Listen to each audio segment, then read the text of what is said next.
J'inviterai maintenant le membre de l'opposition pour un discours de 7 minutes.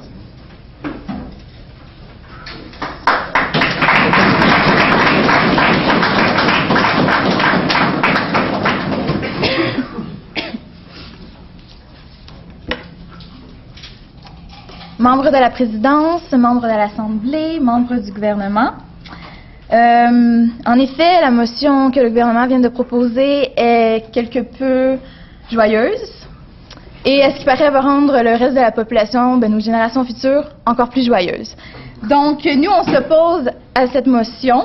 Et donc, on va élaborer, je vais élaborer en fait un argument que l'opposition a élaboré. Et ensuite, je vais discuter, réfuter les 3 arguments qui ont été élaborés par le Premier ministre.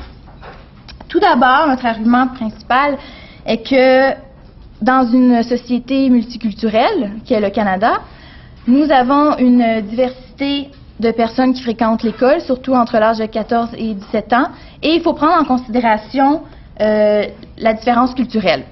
On ne peut pas imposer des cours de masturbation à des jeunes qui ont une religion qui diffère. Donc, on sait que dans certaines religions, il y a, le sexe est tabou, il faut le respecter. On nommera pas, je ne donnerai pas d'exemple pour pas faire de discrimination, mais dans le cas de la religion, il faut respecter le choix des individus et non imposer nos valeurs à des personnes qui ont une religion spécifique. Ensuite, ça devient aussi difficile de se dissocier de la culture. Est-ce qu'on veut vraiment assimiler les jeunes à faire des choses que dans leur culture ils ne peuvent pas faire? Non, c'est pas ça qu'on veut. Un autre aspect de la culture, c'est la différence de développement. On sait très bien, on est tous passés par cet âge-là, que l'adolescence est un âge ingrat, c'est difficile. On n'évolue pas de la même façon. Et donc, ça pourrait créer des complexes au sein des jeunes, principalement des jeunes femmes. Donc, si on prend les jeunes filles qui se développent peut-être plus tard que la normale, est-ce qu'ils vont se comparer? Oui, ça c'est sûr. Et à ce moment-là, la motion du gouvernement pourrait faire augmenter les cas d'anorexie, boulimie au sein des jeunes filles principalement, parce qu'on sait que chez les garçons, ça vient un peu plus tard. Donc, il ne faudrait pas créer plus de problèmes qu'on a déjà au sein des jeunes filles adolescentes. Donc, la création de complexes, c'est très, très, très important, parce que si on veut une société en santé, productrice plus tard, il faut miser sur des mesures qui ne divergent pas vers la masturbation à l'école. Ensuite, je vais réfuter les arguments que le Premier ministre a élaborés. L'égalité des sexes, enfin. Bon, c'est très, très discutable. Je pense que d'autres secteurs d'activité et dans notre société qu'il faudrait miser sur l'égalité des sexes. Égalité d'emploi, par exemple, on n'est pas encore rendu là, donc pourquoi on va promouvoir l'égalité sexuelle avant même d'avoir... Non, je ne prendrai pas votre question. Avant même d'avoir cette égalité. Femmes fragiles. Bon, c'est plus du tout pertinent de nos jours. On sait très bien qu'il y a beaucoup de femmes qui ont une vie sexuelle très active et qui prennent leur vie sexuelle en main.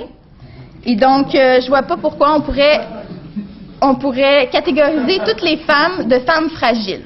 Bon, peut-être à 14 ans, oui, une femme fragile, mais honnêtement, à 14 ans, on n'est peut-être pas rendu à ce stade-là et on prend l'évolution et avec cette évolution-là, on devient une femme forte qui prend ses décisions et qui n'est pas vue comme une femme soumise. Donc, sur ce point-là, je ne vais pas revenir parce que je risque de m'emporter. Ensuite, plaisir sexuel. Bon, je suis d'accord, c'est très important, mais ça se découvre avec l'expérience.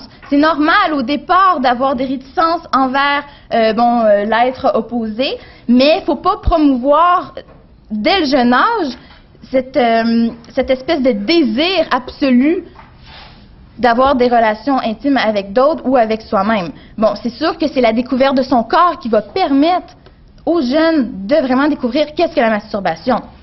Est-ce qu'il faut leur imposer des techniques? Chacun développe ses propres techniques. Non, je ne prendrai pas votre question.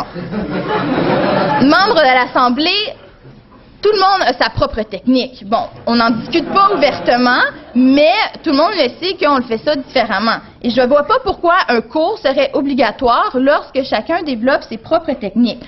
Donc là, à ce moment-là, la motion du gouvernement ne tient pas du tout. Et aussi, il y a des tabous dans la société et ils ne sont pas nécessairement mauvais. Il faut promouvoir certains tabous. Si tout le monde commence à parler de sexe dans le métro, à l'école, etc., à 14 ans, non, c'est pas possible. Là. Notre société va diverger, c'est pas ça qu'on veut. Ensuite, ça l'amène à une meilleure efficacité. Je m'excuse, mais là, bon. Sur un certain point, je suis d'accord que ça peut permettre une meilleure efficacité personnelle. Sauf que là, si toute la société fait ça en même temps, donc une classe de 1 à 5, donc on s'entend que s'il y a 5 personnes dans la classe, ils vont faire ça simultanément, j'imagine que c'est ça, qu'après ça, ils vont plus être efficaces. Je m'excuse, ils ont 14 à 17 ans, c'est pas eux qui vont changer le monde, c'est pas eux qui vont élaborer nos nouvelles lois, et c'est leur efficacité dans quel sens. Donc ça pourrait être un peu plus élaboré du côté du gouvernement parce que bon, pour plus tard, les gens, quand ils sont des travailleurs, ils ont leur propre vie. Ils sont capables de savoir qu'est-ce qu'ils veulent faire chez eux et qu'est-ce qu'ils font dans leur chambre à coucher. C'est pas nous qui se dirigent. Je vois pas pourquoi on dirigerait ça chez les jeunes. Et ensuite, donc, j'aimerais apporter un élément que la sexualité et la sensualité, c'est un mystère. C'est quelque chose qu'on découvre. Et ça touche en fait mon argument que j'ai élaboré tout à l'heure, qui était qu'il y avait différentes cultures, des différents développements, que la sensualité, la sexualité, c'est quelque chose de personnel, qu'il faut prendre soi-même, qu'il faut découvrir par soi-même. Il y a des gens qui vont prendre ça plus tôt, d'autres plus tard, mais il faut respecter ces choix-là. Et si le gouvernement veut absolument imposer un cours comme ça, ça va à l'encontre de ce que les gens veulent vraiment. Et ça, je pense que c'est essentiel. Si on veut que les femmes deviennent